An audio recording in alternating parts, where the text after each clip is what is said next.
in our city, some very just protests and some very frightening violence by a minority. I've also seen some very peaceful protests. I saw some pictures of policemen on their knees supporting the marchers. We've heard about people, restaurateurs giving water, giving food, and also, well, we'll talk all about it, but let's start first with our blessing to be together and study. Baruch atah Adonai Eloheinu melech haolam, asher kitshanu b'mitzvotav, tzivanu la'asot divrei Torah. Amen. Okay, so I wanted to talk today, and I don't know if you got the pages that I attached, but I wanted to talk about justice in Judaism. And we can just start with the word justice in Hebrew is tzedek, which really means righteousness. Tzaddik, like a very righteous person, is from the same root. And the word tzedakah, for giving charity, is from the same root. Tzedek means righteousness. So justice is considered, you know, a high righteousness. And it is a mandate for Jews to practice justice. If you looked at my handout, we see that we are obligated. It's all over our writings. I mean, at the end, I put some quotes, but I found like 50 quotes about justice. They're in every book of the Torah. They're in all of the prophets. They're in some of the Psalms, in Job, and of course, in the Talmud. And we hear that we're obligated to take care of the poor, the widow, the orphan, the stranger. The Levites who don't have their own property, we have to, you know, in the temple, we had to support them. And that included the priests, the Kohanim, and the landless, the people who had nothing. We know, we studied this in another day, we have to leave parts of our fields unharvested and drop something so that the landless are able to also survive. I like to be in the gallery. And there's also warnings against corruption, bribery, misuse of power, mistreatment of workers. There are some rights for women. We have expanded those over the centuries and other groups. And the ideal of justice is for the benefit of everyone. I actually found an interesting quote from the Pirkei Avot, which says, "When truth is spoken and justice is done, then peace is established." So I find that very interesting. When truth is spoken and there's justice, then there's peace. And you know that chant, no justice, no peace, it's actually right here in the Talmud that in order to have peace, we have to have justice in our society. So who knew that that was written 2,000 years ago? But what's interesting is that there tend to have been in Judaism two views of justice. And it's kind of embodied, and we'll go deeper into it, in what Hillel said, you know, Rabbi Hillel, when he said, and I was teaching this to the third graders yesterday, I said, this is something I want to give you for the summer. If I am not for myself, who will be for me? If I am only for myself, what am I? If not now, when? Now exactly. We know that saying, but what it actually comes down to is there's two kinds of justice. If you saw the handout, there's the Exodus mentality or imperative and the cyanide consciousness. So the Exodus idea is that even though, you know, Jews existed before the Exodus, this is when really we became a people and we had a common oppressor, a common experience of liberation, and a common sense of community. And the result of that was that, and then, you know, we experienced oppression, you know, when we were in the land of Israel under the Greeks, under the Syrian Greeks, under the Romans, and then when we were in Europe as well. And so there became this mentality of that we're a tribe, we need to take care of each other. that Jews need to find justice and look out for Jews. And we know there's a saying in the Talmud, Kol Yisrael arevim ze lazeh. All Israel is responsible one for the other. So we take care of our own. And some people think first or most, we take care of our own because we have, this is the Exodus thing, that we are this tribe that has been beleaguered. We have a common history of oppression. So we take care of our own. That is the Exodus consciousness. The Sinai consciousness starts with Abraham, because when God originally told Abraham, that he was going to have a covenant, he said that your purpose was to spread righteousness and justice in the world. So that is the idea that it's not just about us. It's not if I am not for myself, only if I'm not for myself, who will be for me. But that our role is to create justice for everyone. And of course, as we know, the mitzvah that's repeated the most in the Torah, 18 times, is remember the stranger. And the stranger can mean the convert, it can be the other, it can mean foreigner. It's the stranger is someone, not you, because you were a stranger, and love the stranger as yourself. So there's two sets of thinking, and we have to kind of blend them, really, because we probably need both. And Rabbi Soloveitchik, who was the first chief rabbi of Israel, and he was Orthodox, but very, very Zionist, and very welcoming to liberal Jews and secular Jews. He said, in order to explain the difference between the people of faith, which is what the Exodus destiny is like, this was our faith, this is what we came from, this is who we are, and the people, the nation of destiny, meaning we can create and change the future, that there's two mentalities: the camp, machaneh, like we are in our camp in the desert, and the congregation or the community, the larger one. And so he says, the camp is created as a result of the desire for self-defense and is nurtured by a sense of fear. The congregation is created as a result of the longing for the realization of an exalted ethical idea and is nurtured by the sentiment of love. So right now, a lot of us are having some fear about what's going on, but the overwhelming thing that we have to hopefully, wait, I have to admit somebody who's waiting to come in, is this sentiment of trying to understand, trying to empathize, and trying to support others and not be paralyzed by the threat. That is the big thing. So I don't know if you have it, but it says in the Parsha of Shoftim in book Deuteronomy, we've talked about this a little bit, this idea of justice, justice you shall pursue. Tzedek, tzedek, tirdof. So, and it also talks about government being fair, which means police being fair, being equitable. It says, you shall not be partial in judgment, hear out low and high alike, decide justly between the Israelite and the stranger alike. And the Israelite can be the tribe, you, whoever you are, and the stranger is the other. Take no bribe, for bribes blind the eyes of the discerning and upset the plea of the just. Justice, justice you shall pursue. So this is, like, as we talked about, an idea, but I looked at many interpretations of why it's justice, justice. And pursuing means you can't just expect it. You have to go after it. It has to be an active thing.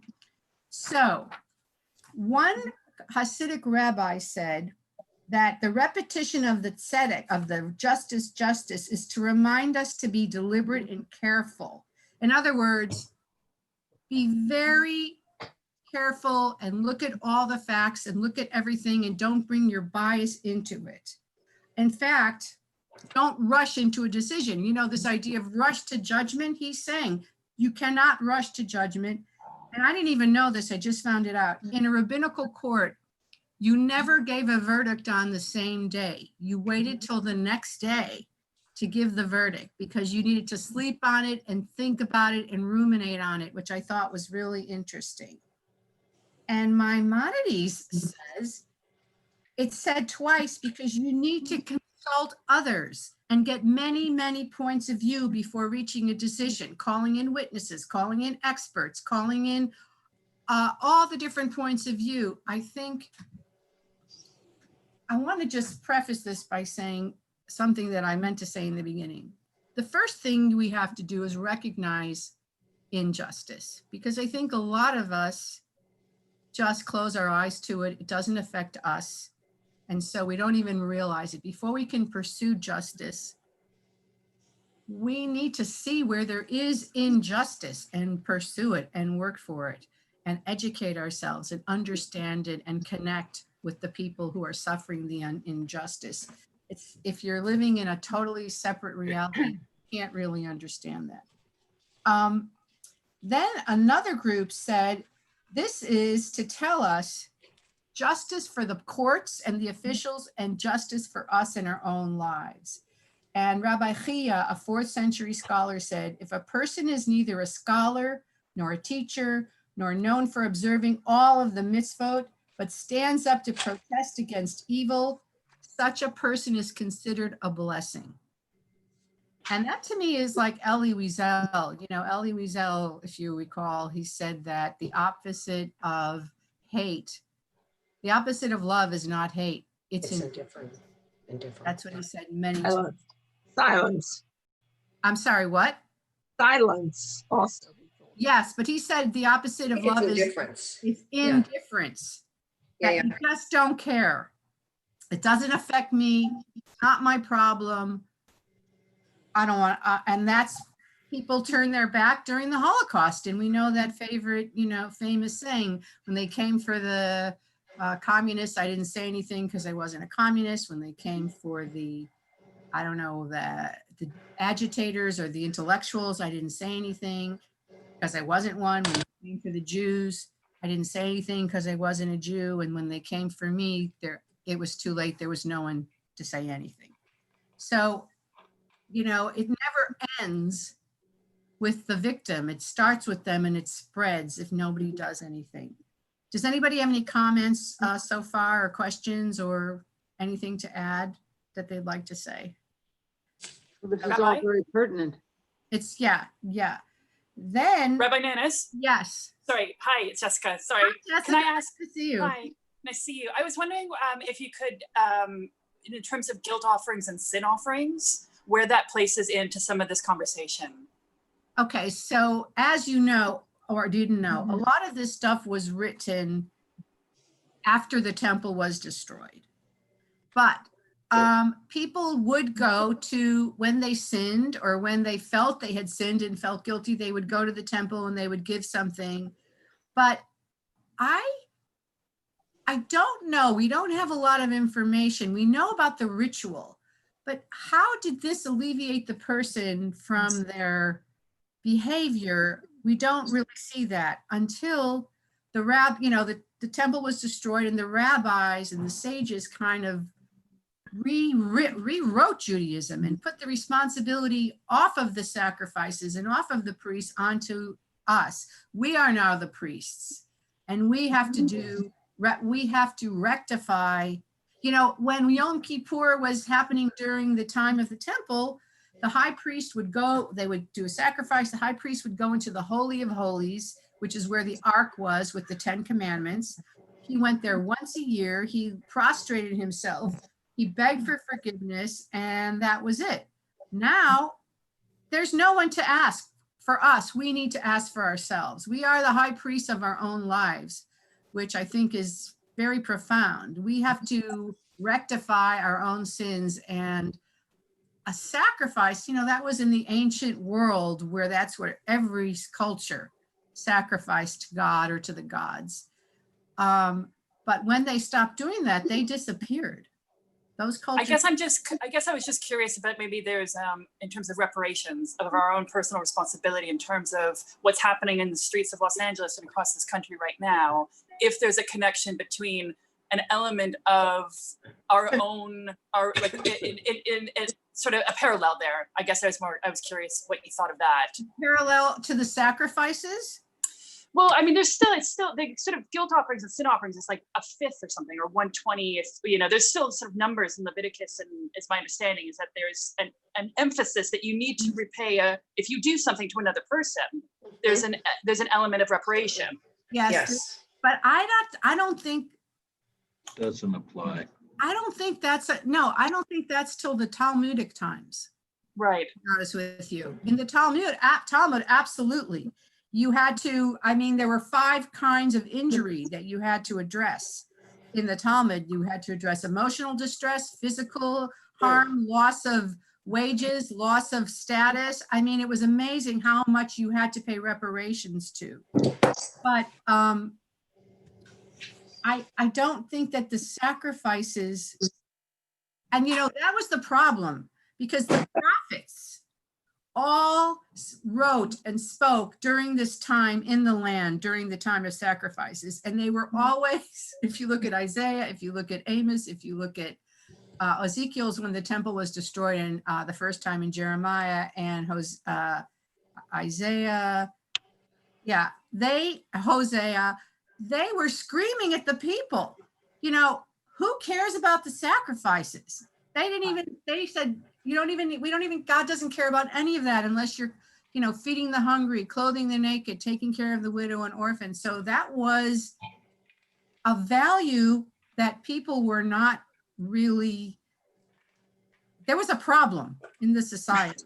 Today people are people, and that's why they were trying to preach that and talk about that. And really it was more when the rabbis revised the whole thing and framed it as a mitzvah and your own responsibility, and how it hurts your soul, it hurts your portion in the next world, because the whole idea of the next world happened in the Talmudic time. And suddenly it's like, you will have repercussions on a soul level, and perhaps you'll be cursed on other levels, that people were more likely to take responsibility than I think when they could just go to the temple and kind of do that. But we don't live in that temple time. We live in this time, and we must. It's a huge, it's interesting. It's in Judaism, this idea, I think in modern Judaism, the idea of sin is less emphasized than the idea of mitzvah. In other words, when you do something good, a good deed, you elevate your soul, you repair the world, you add to the light, you make a difference, and we focus on that. It's like positive reinforcement versus negative reinforcement. We don't talk about you're going to go to hell and burn.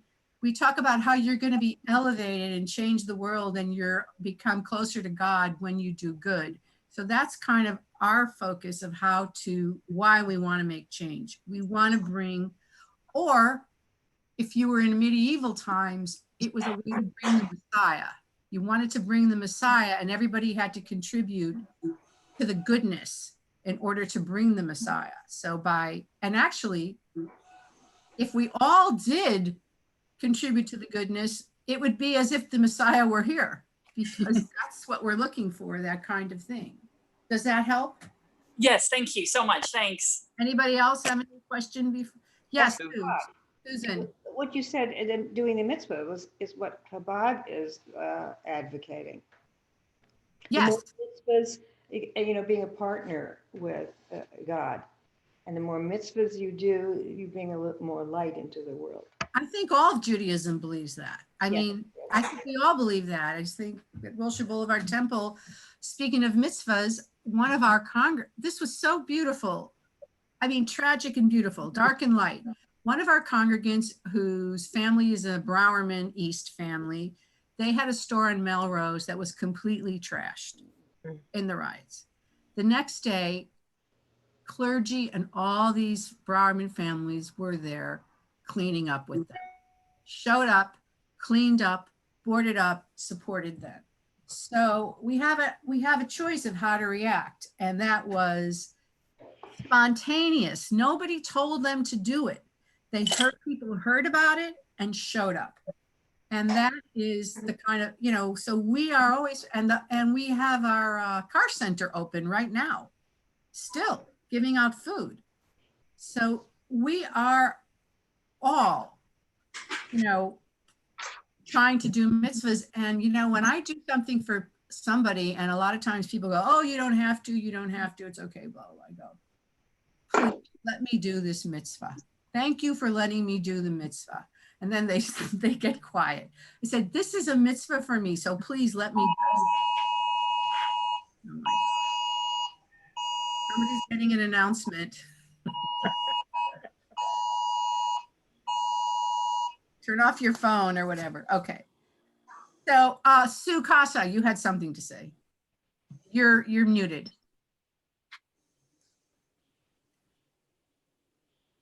There we go. Do you have any ideas? I'm frustrated. I would like to join a march, or do something active. And I'm frustrated that for safety, being in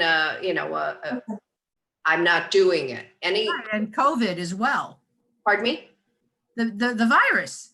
Well, yeah, that's what I mean. Yeah, otherwise I would like to be out there, but I feel that, and there are people who are taking those risks. And of course, maybe they're not being wise, but any ideas that from other people, what we could do?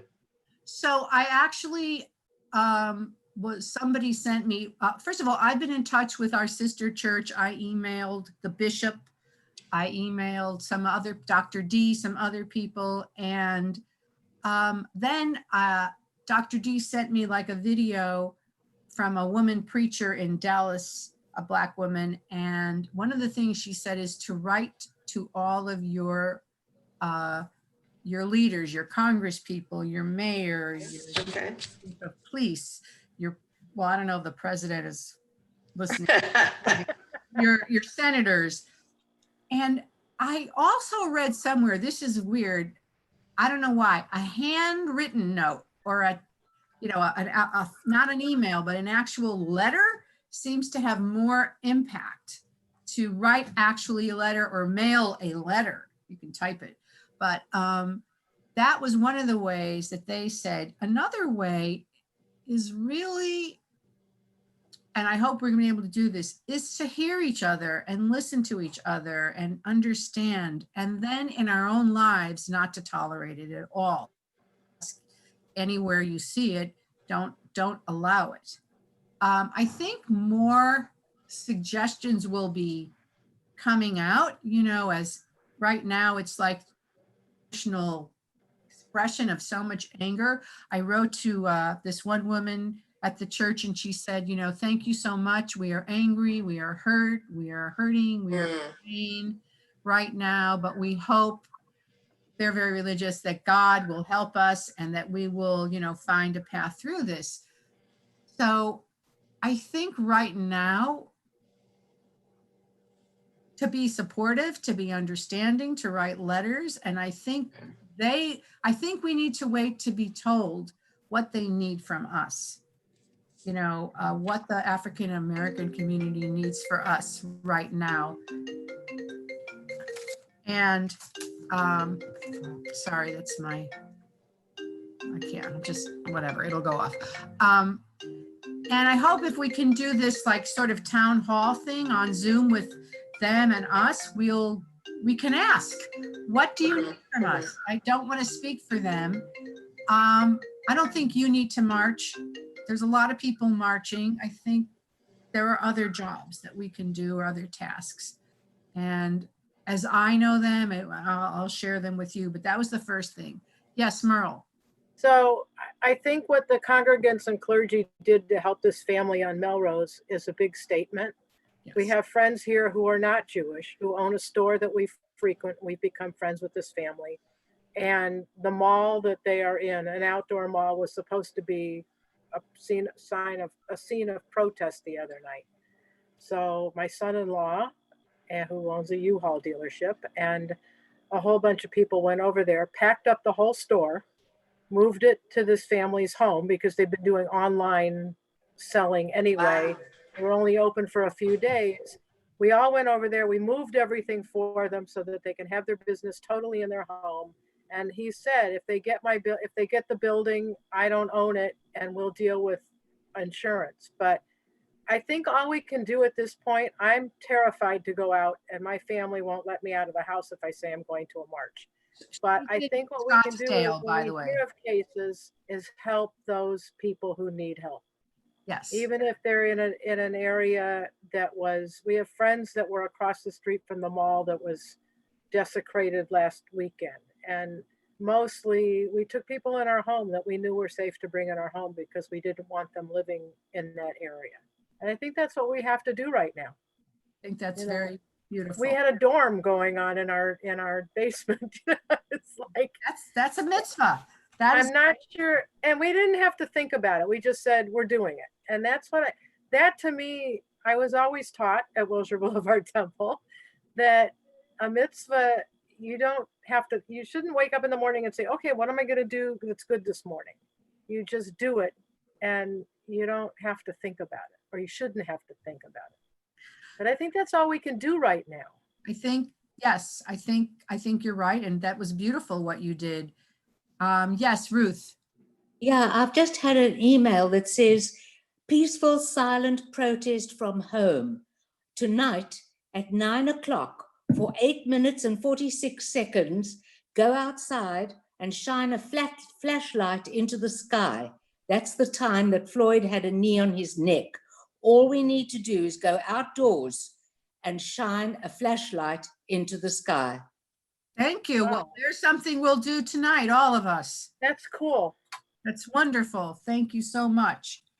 So, Can I ask a quick question though? oh yeah, of course.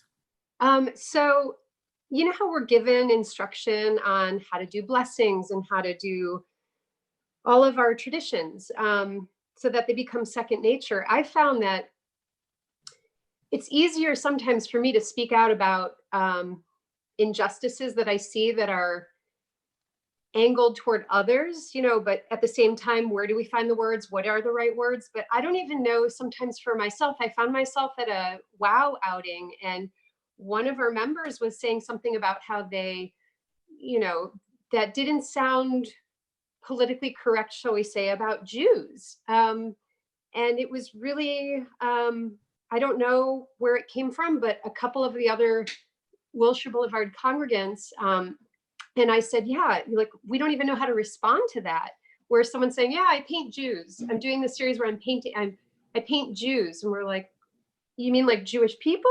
And it was just one of those things where we were without words and without the tools to be able to address maybe even some of the self-hating Jewish comments that come up. So it's almost like we need a little bit more like what to do if someone finds out you're Jewish and they spit on you in a restaurant. I had that happen to me in college. What do we do? Like I was doe in headlights. Like, what do you do? Like, Okay. Does anyone want to answer before I say anything? Anybody? Well, first of all, in a comment, you could start with, I'm curious why you would say that. that's beautiful. I'm curious why you would say that. Is that how you really, is that what you think? Do you know any Jews? What do you mean when you say you paint Jews? And you can go to, actually, I find that offensive. I find that offensive or hurtful or insulting. I've said to people, well, I don't want to hear it. Don't talk that way in front of me. I've just cut them off.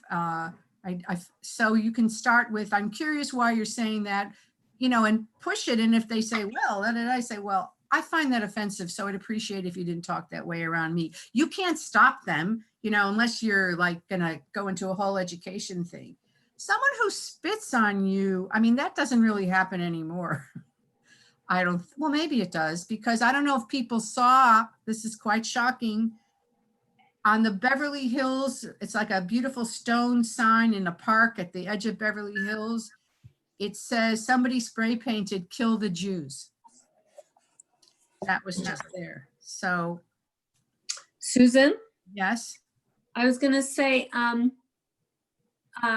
we've got to speak out when friends and family members say racist things as well. Like absolutely. my husband has been keeping quiet to keep the peace, and he's like, he's fed up now. He's gonna call out his relative who keeps making racist remarks, you know, just to kind of, before you have him called out, because there's that Jewish practice to keep the family together, keep the peace. I don't know what it's called. Yeah, shalom bayit, but no, you need to speak I've out. had it with that. No, you need to speak out. You need to call people. That was one of the things that there was a post from another Black person who's was the sister. I saw this Black post.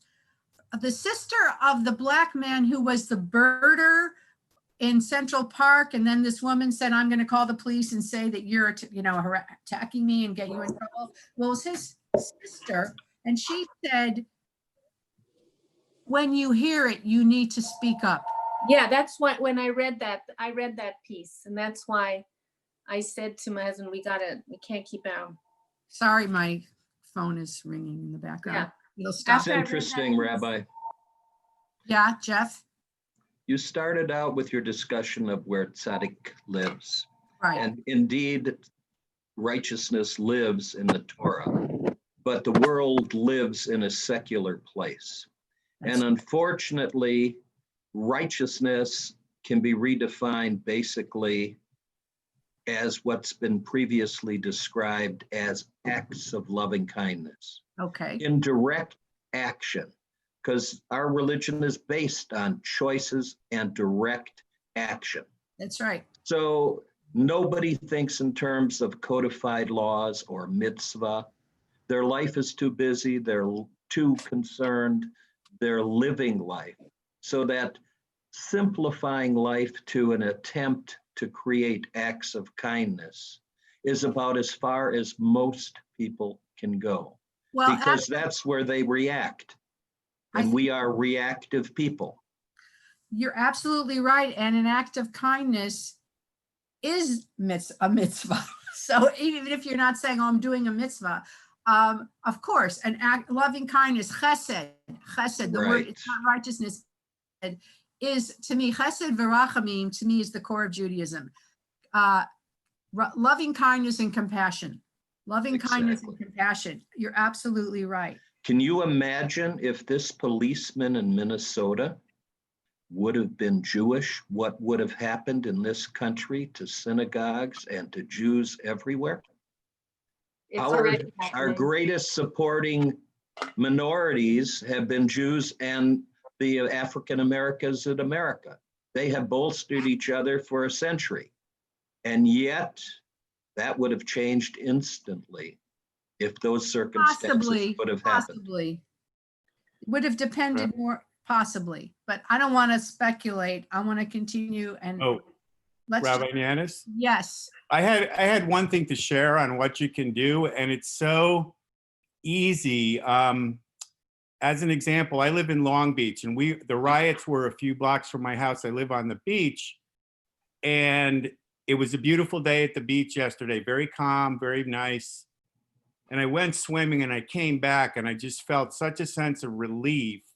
And I saw two African-American women sitting on the beach. They were the first thing I saw when I was coming out of the water. And they were laughing and smiling and talking. And I said, God, that's the Long Beach that I love.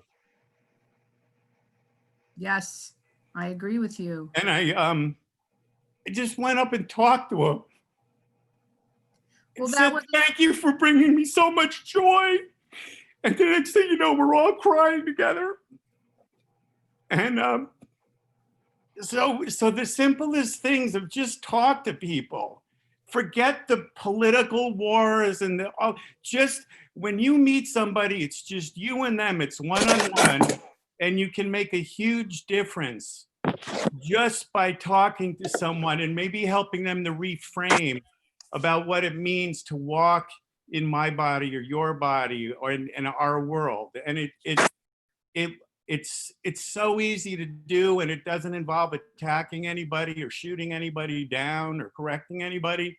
Just be friendly and talk to people. Well, I agree. And one of the other things that the sister said, the sister of the guy, get to know us, get to know each other. We need to know each other, know people, because when you know people, it's a completely different experience. It's a completely different relationship. They're no longer the stranger or the other, because we're so similar in so many ways.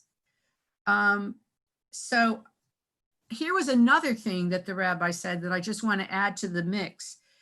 They said that tzedek, justice was said twice to say that sometimes there's two different points of view of what justice is, and that you need to compromise. They said that you have to find the just solution is compromise, that you each give and find a compromise that is acceptable. That was a new interpretation for me. That was in the Talmud. I really like that idea, that compromise is part of justice. And then another one more was that this was in living in Spain. This was Bachya ben Asher, living in Spain in the 12th century, said the double emphasis means justice under any circumstance, whether to your profit or loss, whether in word or in action, whether to Jew or non-Jew. So this is in 12th century Spain. He's saying this very forward-thinking idea that it's justice is an absolute, and it doesn't matter who. Everybody is deserving of justice and fairness. What's amazing is that the Gemara, in its thousands of pages and references, is basically the definition of the law and case law format. That's the right. different options that can exist depending on the circumstances of the case. And Gemara sets out the explanation of the law across thousands of years by different times and different ethical experts, so to speak. That's right. And some of it is a basis for what people study today. So I also gave you some quotes of justice I found, like 50 or 60 quotes. I put in about 10 or 15 quotes to show you how important and prevalent this idea of justice is and what it looks like. And Isaiah, I think, learn to do good, seek justice, correct oppression, bring justice to the fatherless, plead the widow's cause.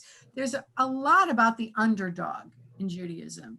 A lot about if we're privileged, well off, we need to be aware and fight for the justice for the underdog, for those who do not have, the means, the poor, the orphans, or the minorities, not just the African Americans, the immigrants, all the people on the fringes.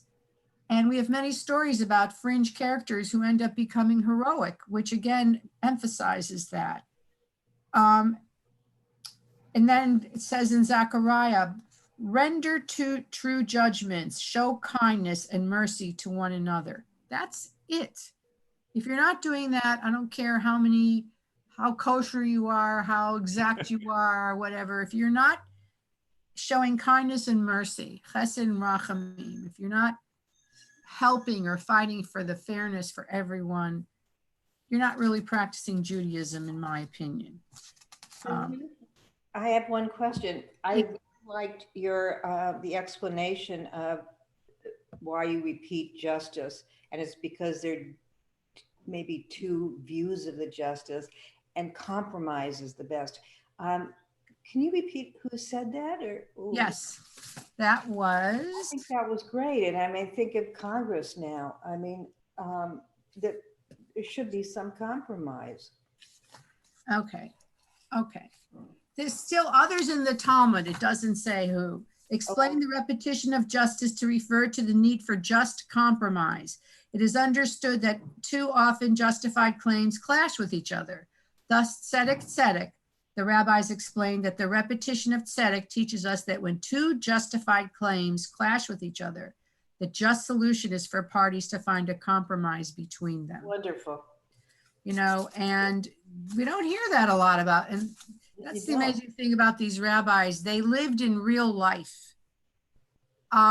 Also, by the way, just so you know, in terms of justice, there is the death penalty in the Talmud, you know, for certain things, but Rabbi Akiva said, if you execute the death penalty once in 70 years, you are considered a bloodthirsty court, once in 70 years. And in order to execute anyone, you had to have 2 eyewitnesses who actually saw it and testified.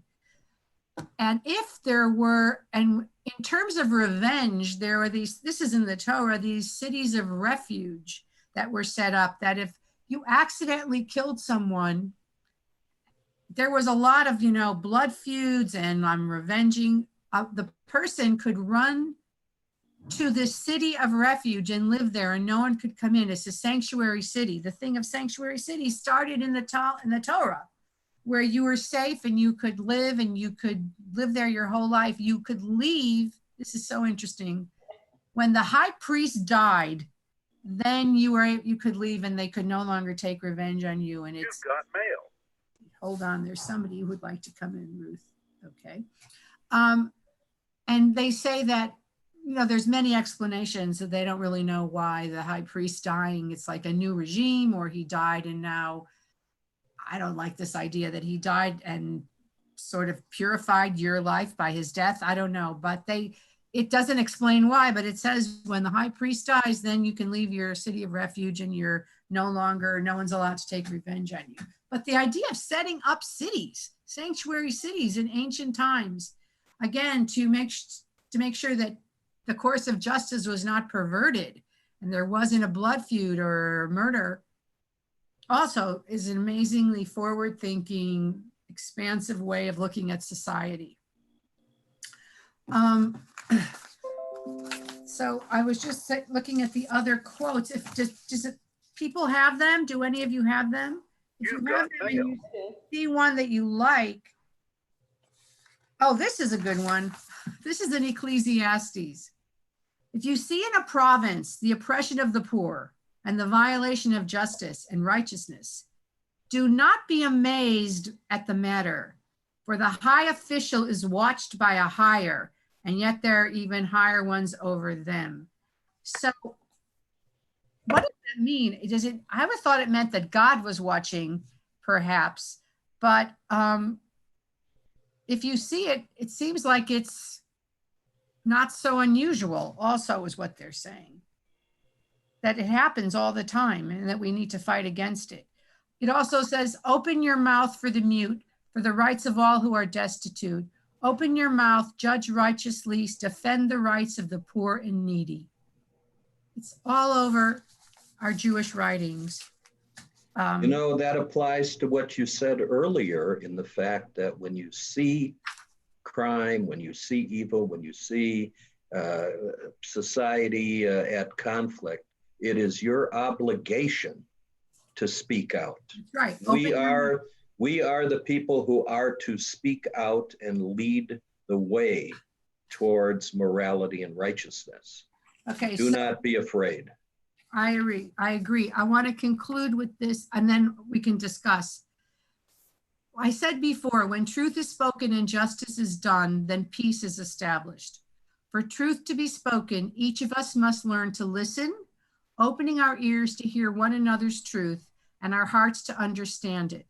For justice to be done, it must exist for everyone, rich and poor alike, those of every religion, race, culture, and background, those with power and those without. Then can we find the wholeness that true peace represents. So I'd like to, what time is it? Yeah, we have like 10 minutes. If people would like to ask questions, share some thoughts about this. I feel like, you know, we're all, yes, Risa. I want to share a poem, if you'll allow me the Please. Couple of minutes. This is written by a Jewish chaplain in Minneapolis, He wrote it about 5 years ago, and I knew him as a 16-year-old. He was a youth grouper of ours in Milwaukee in the late 60s. I'm carrying another dead man in my briefcase. He's not heavy. He's a yellow 4x6 card with a few dry facts, a date, a time, a gunshot wound, a medical record number. No name, no age, no family contact, no information on whom to notify, no personal information. Another patient arrived with no pulse, another broken body surrounded by a dozen trauma team members, another death called, a time noted, a request for the body bag. I asked the head surgeon for a moment of silence. We are silent. The detectives have left. The environmental staff begins cleaning the blood off the floor. The body has gone to the medical examiners. He must have had a name, but I never knew it. Family never arrived. There is no parent or sister or girlfriend there needing support. He was just trauma patient. He was never admitted. He was never really in the hospital records. It's almost as if we were never really here. There is no need to pass the yellow card on to another chaplain. I can shred the card. I can put it in a bin for sensitive data, and it will be gone. Just like the young Black man whose name I never knew. I can't carry the yellow card around forever. Maybe tomorrow I will get rid of it, or the next day. But for now, I am carrying the dead man in my briefcase and in my heart. How many times did that happen in the last 200 Just years? the last week. The last week, yes. They're counting the policemen who have been killed, but they're hesitant to count the young people in the marches who have been killed. I didn't even know any were killed. The last number I saw was 6, but it was in an article in the New York Times that said there were more. Wow. Just there were more. Would anyone else like to say something? Talia? The proverb, though, when justice is done, it is a joy to the righteous, but terror to the evildoers. It's, it goes back, I guess, though, to that justice. It's like if our words are so powerful that if we speak out, we can change, in a sense, the narrative, and it's one of those things, if we don't say anything, then those that are oppressing or, the evildoers get to keep their say. And it's almost like, I always think if there was a 7-year-old girl or someone, a 7-year-old sitting right like in the room, what would they learn from the situation? That's why I had a hard time with holidays, Jewish holidays, because it was always king and he, and I've gotten over that, and I take what I like and I leave the rest with that. But it is really like what we say can change the narrative, and our words, I think, do have power. And I think that it's just a matter of teaching a different way and not staying silent. Thank you. And yesterday we had a program with Erica Felsenthal about mental health and the coronavirus. And she was talking about a lot of things, but she said,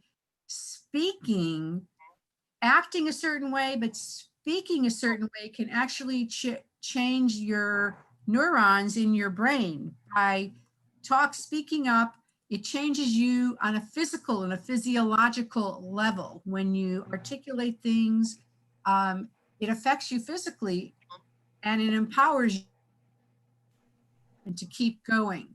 So speaking up is a very good first step. Yes.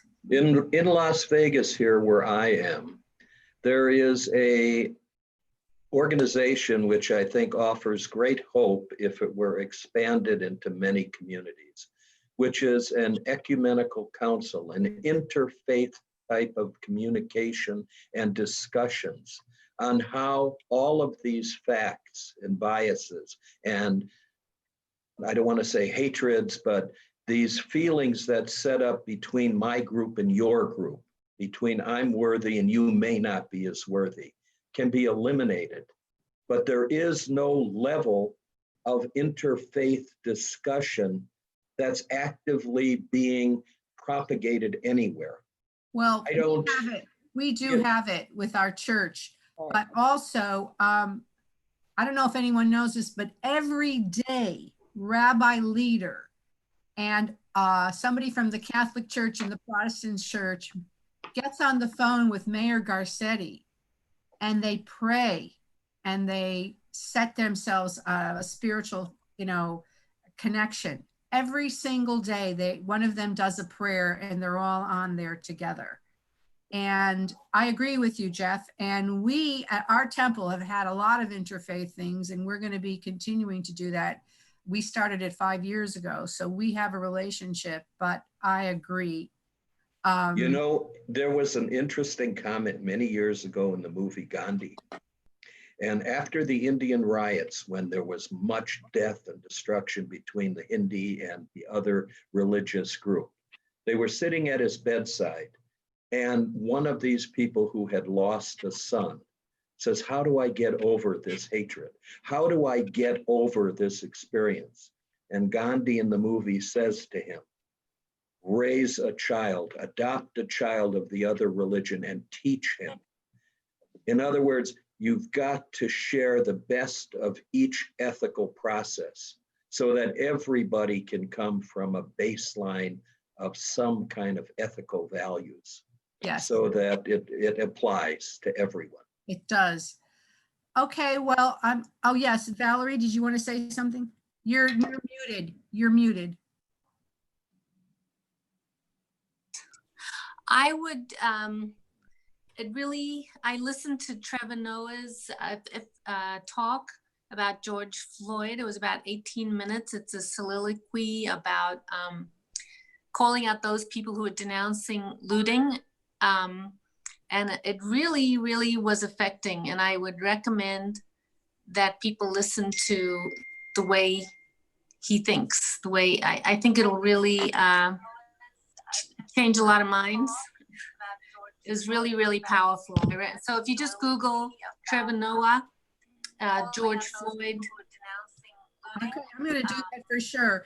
And I'm going to remind everyone in LA. I don't know who's the thing that's on, but somebody has something. I think it'll really. Oh, there's an echo. A lot of minds. It's really, really powerful. So if you just Google Trevor Noah. I'm going to remind you to light your flashlight. Go outside and put up your flashlight at 9 p.m. tonight. And I wish you a good week and a peaceful week, a safe week, a healthy week. Next week, I'm going to talk about something that I wanted to talk about this week, but I didn't think it was appropriate, but it's really interesting. I'm going to talk about Shabtai Tzvi. It was the greatest Jewish hoax in history, a false messiah who really turned the Jewish world upside down. It's fascinating. And it's like a soap opera. It's really interesting. It really happened. And it's kind of a nice, just diversion, you know what I mean? It's like the National Enquirer of Jewish history. Great. Can't wait. Next week. So Shabbat Shalom, everyone. Can't wait. Shabbat Shalom.